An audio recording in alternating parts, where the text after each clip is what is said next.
வாக்காளர் பட்டியல் அதிகாரப்பூர்வமாக வெளியிடப்பட்டு தேர்தல் ஆணையம் அறிவிச்சிருக்குது.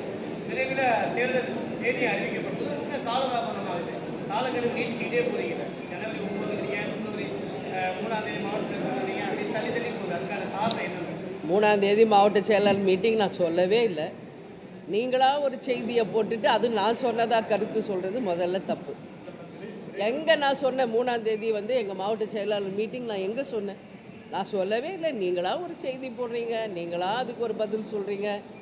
பல முறை உங்களுக்கு நான் சொல்லிட்டேன், தலைமை கழகம் அறிவிக்கும் அதிகாரப்பூர்வ அறிவிப்பு மட்டுமே உறுதியானது, இறுதியானதுன்னு.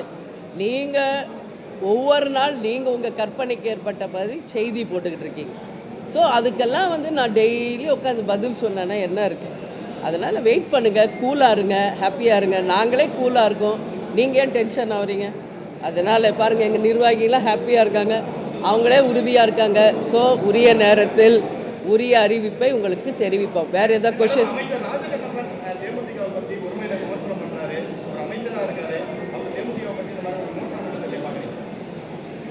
யார் சொன்னா?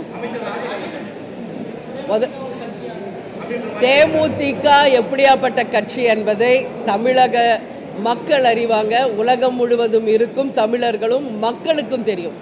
அந்த கருத்தை சொன்னவர் எப்படியாப்பட்டவர் என்பதும் மக்களுக்கு தெரியும். அதனால் அவங்களுக்கெல்லாம் நான் பதில் சொல்ல வேண்டிய அவசியம் எனக்கு கிடையாது. எனவே தேமுதிக ஒரு கண்ணியமான கட்சி, கேப்டன் அவர்களால் உருவாக்கப்பட்ட கட்சி. இன்னைக்கு 26வது ஆண்டு அவர் அறிமுகப்படுத்திய கொடி நாள். இந்த நல்ல நாளில் நாங்கள் ஹாப்பியான செய்தியை தான் நான் பேசணும்னு நினைக்கிறேன்.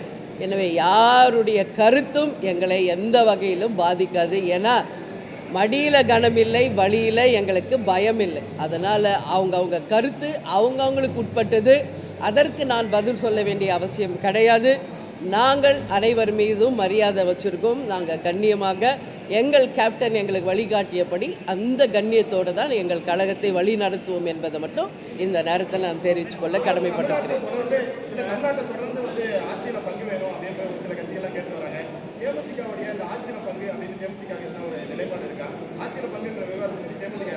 நான் இது வரைக்கும் பேசுனது நீங்கள் கேட்கவே இல்லைன்னு நினைக்கிறேன். நான் தான் பல நாள் அதை சொல்லிக்கிட்டு இருக்கேன். அப்படி அமைந்தால் நல்லது என்பதுதான் என்னுடைய கருத்து, எல்லாருடைய கருத்தும். அதனால் எப்படி வரப்போகுதுன்றதை நம்ம இன்றைக்கி கணிக்கவே முடியாது. அப்படி அமைந்தால் அந்த உரிமை எல்லாருக்கும் பகிர்ந்தளிக்கும் போது நல்லது, ஒரு மாற்றம் இருக்கும் தமிழ்நாட்டில் என்பது கருத்து. ஆனால் தேர்தல் முடிவுகள் தான், மக்கள் என்ன முடிவு எடுக்கிறார்களோ அதுதான் இதற்கான பதிலாக இருக்குமே ஒழிய இன்றைக்கி நாம் அதை பற்றி பேசுவது எல்லாமே ஏசியங்களுக்கு நான் பதில் சொல்வது மாதிரி ஆயிரும்.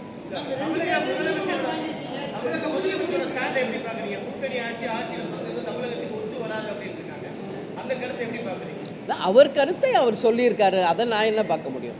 நாங்கள் என்ன சொல்கிறோன்னா, அப்படி வந்தால் நல்லது என்பதால் நான் இன்னைக்கு இல்லை, என்னுடைய பிரச்சாரத்தில் இருந்தே அதை சொல்லிக்கிட்டு தான் இருக்கேன். அதனால் பார்ப்போம். மக்களே இறுதி எஜமானர்கள். மக்கள் தீர்ப்பு தான் மகேசன் தீர்ப்பு. அந்த தீர்ப்பு இந்த கேள்விக்கு பதில் தரும்.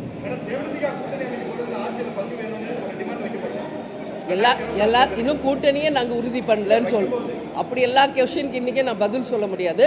ஃபஸ்ட்டு நாங்கள் கூட்டணி அறிவிக்கிறோம், அதற்கு பிறகுதான் எங்கள் நிலைப்பாடு என்ன என்பது உங்களுக்கு சொல்ல முடியும். இதுவரைக்கும் யார் எந்த தொகுதியில் போட்டி போட போகிறோம் யாருக்குமே தெரியாது. அவங்கவுங்க விருப்பமனையில் அந்தந்த தொகுதிகளே அந்தந்த எங்கள் நிர்வாகிகள் எழுதி கொடுத்துருக்காங்க. அதனால் ஃபஸ்ட்டு கூட்டணி முடிவாகணும், நம்பர் முடிவாகணும், தொகுதி முடிவாகணும். அதற்கு பிறகுதான் அந்த தொகுதிகளுக்கு யார் வேட்பாளர் என்பதை உங்களுக்கு நாங்கள் அதிகாரப்பூர்வமாக அறிவிப்போம். நன்றி, வணக்கம்.